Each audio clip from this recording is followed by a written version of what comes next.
Ladies and gentlemen, Tactical Advance here, and welcome to a ship review. Now today we are taking a look at the Cutlass Black. Now this can carry 46 cargo units. I have made a video on this one in the past, but this is the reworked and remodeled Cutlass. Looks much better than the previous one, and it also sort of makes sense now, definitely with the interior and the door system, but we'll come to that in a bit. First off, let's have a quick look around. What have we got? We've got, obviously, the front pilot seat, and there's a co-pilot as well on this one. It's got a min and max for crew of 2 and 2. So it's got 2 seats right at the front there. There are quite a few seats in the back as well, so you could take a group of Marines or something like that and use it as a drop ship. And we'll talk about that when we get inside anyway. Now, if you look at my older video, you'll see that this is totally different from the last one. Although it's kept that sort of typical sort of shape, every sort of part of it has been reworked, from the arms, the legs, the feet, and these crazy things down here now. Almost looks like eagle's feet, doesn't it? And then big hooks on there. The weaponry as well now has been properly modelled. I think they're badges. Looks much better now than them sort of base weapons we had on all the other ships. Looks very nice. Moving around here. We've got one of the side doors there. And these side arms as well. Let's have a look at these side arms. Looks pretty cool. The old transformer engine. That's what it looks like from this angle, look. Have a look from the rear.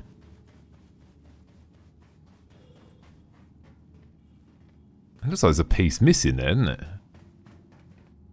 Looks like it does look like there's a piece missing. Now, unfortunately, this one has got damage again, like the previous video I made. For some reason, it's going through one of the damaged states. Looks like there's actually a piece missing, doesn't it? It almost looks like there should be another shield over the back of the engine there.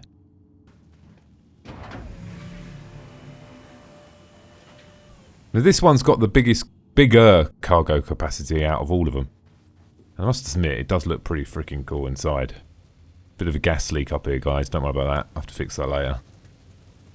That fire looks really cool, doesn't it? I'm sure it will melt them cables there. So, don't know why that is, guys, but the door's actually locked now, so I see a little bit of a bug there, isn't it? Let's close this back door anyway, because it messes up all the lighting. So like I said earlier, there are 6 seats as well, so you could have 2 up front, you know, captain, co-pilot, and you could have 6 people in here as well. And then you've got your cargo areas as well. There's quite a lot of room in here. Now what I like about this is these doors, definitely. One big thing for Star Citizen, at the moment, what I found anyway, a lot of the ships have like doors at the back of the ship. We'll open this up so you can have a look. It's got locked there. We can't actually click on that one yet, unfortunately. There we go. They open really quickly. One of the challenges with some of the bigger ships is getting out the blooming ship. Because if you look at the Starfarer when you're at the front, I know it's obviously 5 or 6 times, 7 times the size of this. You have to run all the way to the back, and it is a bit of a pain in the arse. It'd be nice to have a door that's slightly nearer. Now the good thing about this, particularly if you're in space and it was a mission to go and collect some boxes, right, and you can just place them down here. If you had 6 people there, it's just going to be a case of just so much easier. You just press the button and then out you go. I think it's easier doing that than doing this. This is a bit...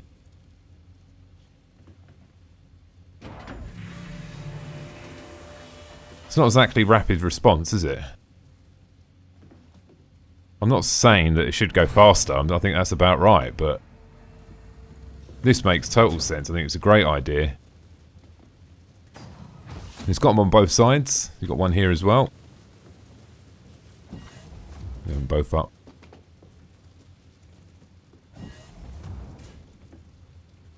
Easy access. Brilliant. If you've got the pilot's flying towards an objective or something, or you've got to pick up some waste or pick up some chemicals or something floating in space, and you add a load of people here, you could just fling them doors open, jump out, collect the items, pick them up, float back in, and you can float back in either side. It'd be so much easier. And if you remember, I think the last one had the iris in the floor, didn't it? You know, this sort of iris. And the problem is with the iris, although it did look really, really cool, you couldn't get 4 people out the door at the same time. I mean, okay, you might be able to get 3 out the door at the same time here. But you can exit much quicker. And the other thing is, now that the doors are on the sides, the pilot can make sure that the guns are facing forward.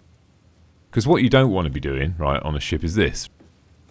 If you didn't have the side doors, and you've got a mission to go and pick something up in space, that's floating in space, if you've got to open this door, more than likely you're going to want to face the door towards what you're collecting. So the pilot's always going to have to show the rear of the ship towards the objective. Now, I don't know if that's a good or bad thing. My take would be actually, it might be a better idea for the ship to face the objective and then you come out the door this way.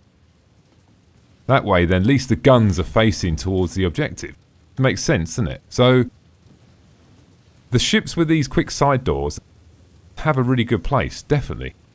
And I think I'm quite surprised a lot of the other ships don't have these doors as well. This is just like a loading ramp, really, isn't it? The only downside with this is this. Yeah, so getting back in if you're not in space is obviously a problem. You can actually shut that, you can actually close it from there as well. That's the only downside, but then you've got this door. You can see that the purpose is for EVA in space. Can I actually reach this one as well? This one's slightly different, have you noticed that? There's obviously something, it's just not appearing, isn't it? It's a bit weird, isn't it? Alright. It's just disappearing. It's an invisible door. So yeah, let's pop back inside. So later on, I suppose, if you're building a little bit of a fleet, it would be handy to have one of these. So you could just go out to an objective. If you know you've got to pick up something debris in space, this is going to be brilliant for that.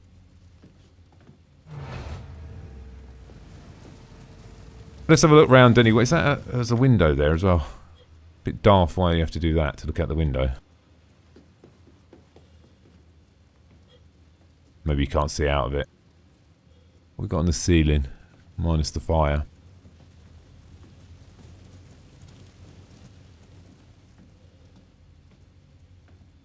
Power boxes and housing. You can sit in these as well. You can see now, look, because they're all yellow. I can actually take a seat in it as well.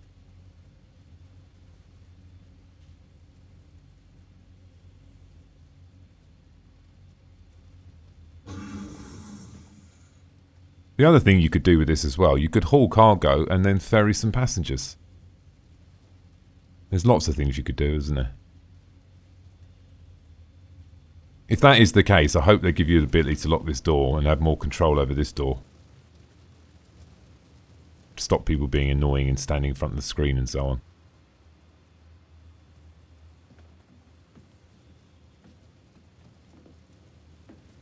These almost look like they should be cupboards. This is clearly going to be some sort of panel where you have to interact with to some extent. Maybe one of the modules.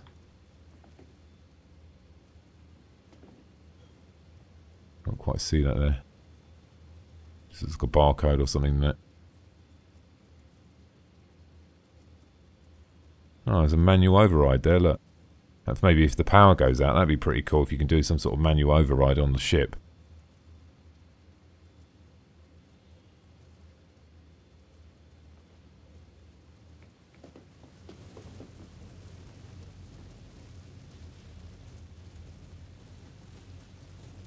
I don't know about all this smoke. It does look pretty cool like that, I must admit. I just can't see the logic of where it's coming from. Or is there something steam under there or something hot? I know it creates a little bit... Oh, maybe because this is a part of the damage state, eh? That's probably why, isn't it? I must admit, that fire does look crazy good, doesn't it? And I noticed this earlier, look at this. Look at the vents up there, can you see the sort of... That one's not working. Pretty cool, isn't it? A little attention to detail there. The other thing I did notice as well with these, the old Cat 5 cables that are running around here, right? Look at these, look, they run all the way around here, down there. There's a loom that comes down here, they come down here. I have no idea why you need that many cables. That's a lot of freaking cables, isn't it?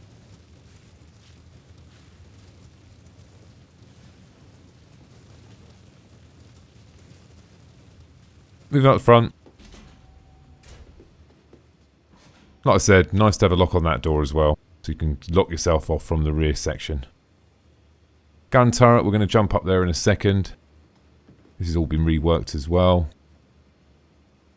Storage, I'm guessing we can put maybe clothing and bits and bobs in there. This is going to be one of the modules as well, I should imagine, for when you're damaged or you need to repair stuff. Weapon racks. More storage. Beds are here. 2 beds. That's for saving. Fire extinguisher.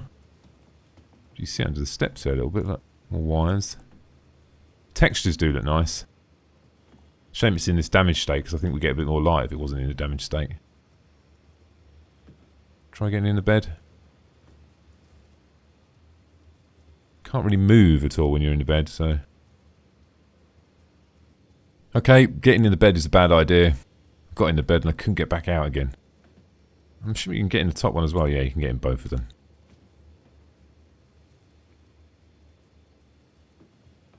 This is where they've made quite a few improvements. I don't know if you remember before, these gangways were so tight.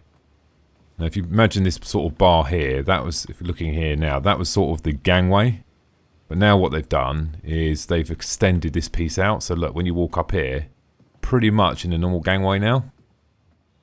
So you're not going to be clipping or getting stuck. The only sort of choke point really is this first little section here, this bit. See where you sort of get pushed over a little bit. It's not the end of the world. It was terrible before because you used to come up here and it just be bumping all over the place and everything. The stations don't look like they've been overhauled, right? This one does, right? Look at this.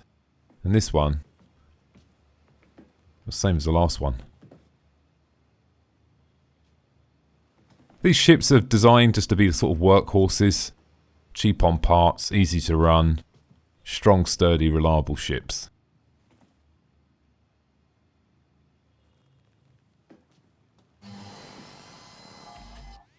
Still got the gun turret to go. You can actually power this one up as well in here, I think.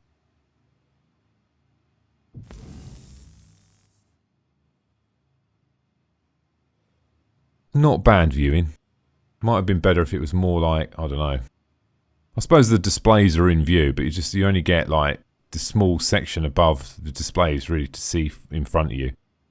So if anything's going to be flying close to you, you're going to be a little bit restricted on the view. The positive side is obviously if you free look, it's pretty good that way. And also you've got that as well, which is pretty important. When you're going down to planets, landing is very, very difficult with the bigger ships, as I explained in the last video. And having the ability to see or have a view like this, pretty important. Because when you're flying a ship, if you look at these horizon things here, see these things here? I use these all the time when I'm going down to a planet. And I line these on the horizon, depending on if I want to go down or up or what I want to do. Now the downside is, if you're looking for something on the floor, and this is set to the horizon. Now to look to the floor, the only way I'm going to be able to do that now is, there's 2 ways I can do that. Move the ship or stop the ship and then just physically look the whole ship down. Or the other option is to press the F4 key and go into free look. That's not ideal though. If you could set this on the horizon and then look like this, much better, isn't it? So I like that. Once again, this is a strength for this ship by far. It's going to be good for going down on planets as well, finding things. Purely on the basis it's got this really, really, really good viewing glass below your feet. Not 100% certain if it's actually going to help you landing, because landing, you sort of It's going to help a little bit. You probably need to see directly below you. One of the things that Star Citizen could implement, what would help, right, is when you go into landing, why can't you have a landing computer? A little TV screen, a little pop-out holographic screen that's projected there that shows you below your ship or something. I know we're going to we have sort of a landing thing, you know, it's probably going to be on here to some extent. But that gives you information when you're landing on a physical pad that is a designated pad. If you're landing on a planet and just landing on the floor, it's not a designated pad, so you're not going to get any feedback from the pad. And also, there could be rocks, bumps, poles there, you don't know what's going to be there. A couple of times I've actually landed and I thought, oh, did a perfect landing. I got out and I'm literally, two of my landing legs are on the floor and the other two are up in the air. I've got a rock directly under me. So it's very, very difficult to tell when you're landing what's actually underneath you. And that's only going to get much, much harder as the ships get bigger and bigger. Landing a massive capital, subcapital, or even just below that on a planet is going to be extremely difficult, and it is difficult now with the larger ones. So this is welcome, definitely. One of the reasons I like the Karak as well, because if you watch the latest videos, the pilot seat sort of extends forward to sort of a cocoon of glass. Really like that. I'll make a video at some point once we get more, I'd say more information. All the reviews I do normally, guys, are the ones that are actually in hangar rather than the ones that are not. So engine off, power off. Imagine a lot of these are probably going to do things after the period of time. And obviously you can interact with all these ones as well. Haven't seen the door button yet. Most of the other ones have door switches.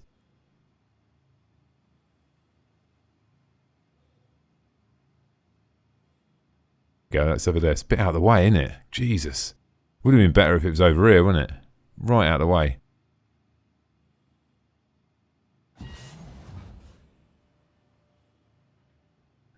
That's pretty much it. Let's jump out.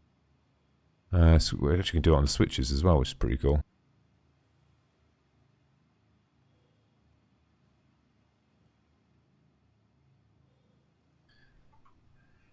I don't mind this. To exit the seat, you know, you look one way, right? It is a bit annoying sometimes when you're trying to... Because look, I mean... I'm getting old. I'm going blind, right? I didn't see that exit there. It's because it's white. See it there? I know you just can look that way and click like that, but I sometimes just can't see the text to actually even know which side is the exit. Probably my own fault. There's going to be a massive skill for flying these ships.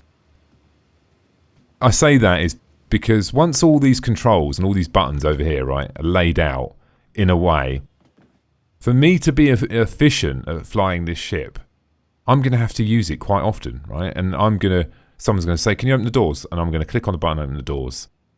Managing shields, all of these sort of things, the more I use the ship, the more efficient I'm going to be using this ship. If I jump into another ship now and I get in a Karak, and someone said open the doors, probably going to take me 5-10 minutes to find the button. So I actually like that. I think that's really cool because you can become very, very efficient in your own ship. And I think I really like that. I think that's it puts value over work you do for another player or an NPC. So let's take a look down here. Have a quick look here.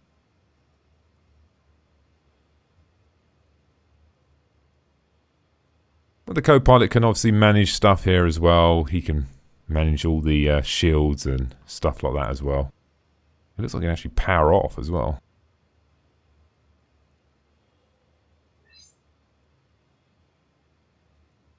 All the shield stuff.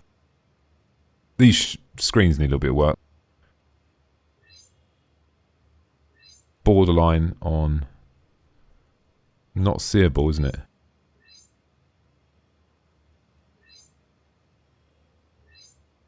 Quite a lot to it, isn't there?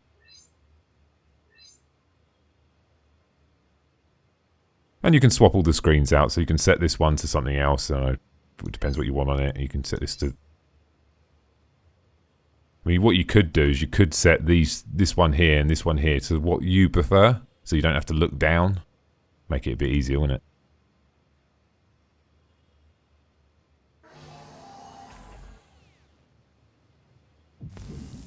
Managing shields while you're flying the ship whilst you're under attack is going to be very, very difficult. Hence the reason of having a co-pilot, because then you can split the load of managing that aspect. And then finally, we've got... I don't know, the only thing I didn't like about this, I mean, I know I'm being pedantic in, it's probably because I'm in this hangar. The lighting in here looks really nice. There's a real nice mix of white, yellow. I don't know what happens here. Probably because of the Revel York hangar is just messing up the light, but this looks really chalky and it don't look good. But maybe that's like I said, I think it is to do with the Revel York hangar. Let's jump in.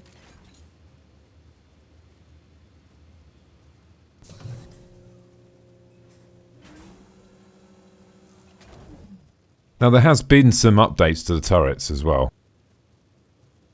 If any of you guys have played the PTU in the past, you'll know that turrets are pretty, I'm going to say, useless. Unless you're stationary. If the pilot's stationary, then, you know, you can aim, and I can aim on that point and shoot. If the ship is moving, I'm trying to, it's all over the place, it's a nightmare. It is really hard. I mean, you can get lucky, but they're definitely not as efficient as using the sort of the front guns. They have been improved. They're definitely getting better. And also, they've added some extra... Here we go, I'll show you now. I want to exit. There's a power button here somewhere. Hang on. Here we go. They've added some more information now about the ship.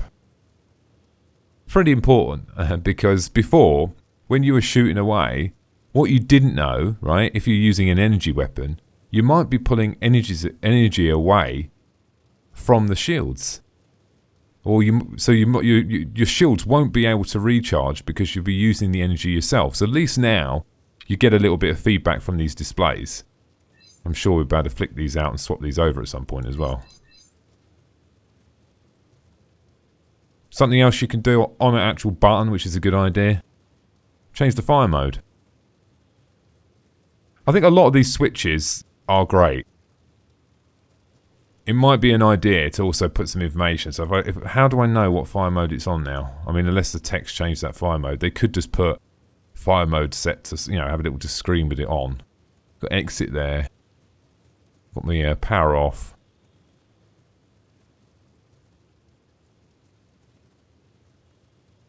Now, one thing I noticed as well, you do have a good top arc. That's pretty good, right? Any downside? If anything is in front of you and the pilot's flying towards them, not so good, right? Because you can't go... If I could go down to there, that would probably help, because I think that's probably direct front. And I can go down a bit, but I don't know. Maybe they could have just gone down just a little bit further, because that would have just helped out a little bit. So you have a massive arc this way. So the pilot, you're going to have to work well with the pilot. He's going to have to maybe point down a little bit. Always point down. But obviously if he's pointing down, then he can't fire his guns. But could have a look outside while we're here as well.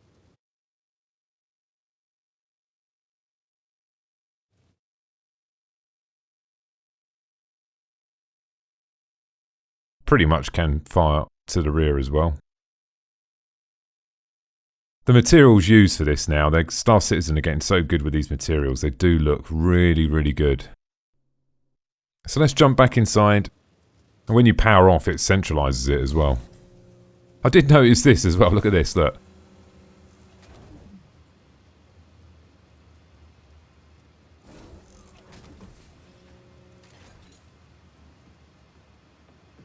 What in the hell is that for? It looks like a fire hose thing, doesn't it? Just a bit of an odd thing to put in a design. Someone thought was put a big hose down. Let me know in the comments if you know what it is. I don't know if it actually has a real function. It'd just be very odd when you're designing this to just think, hey, sorry, I'm just going to put a huge pipe with a big red cap coming out the roof. Yeah, what the hell? I mean, that might have been the reasoning, I don't know. But maybe it has actually got a function. I'm not 100% certain.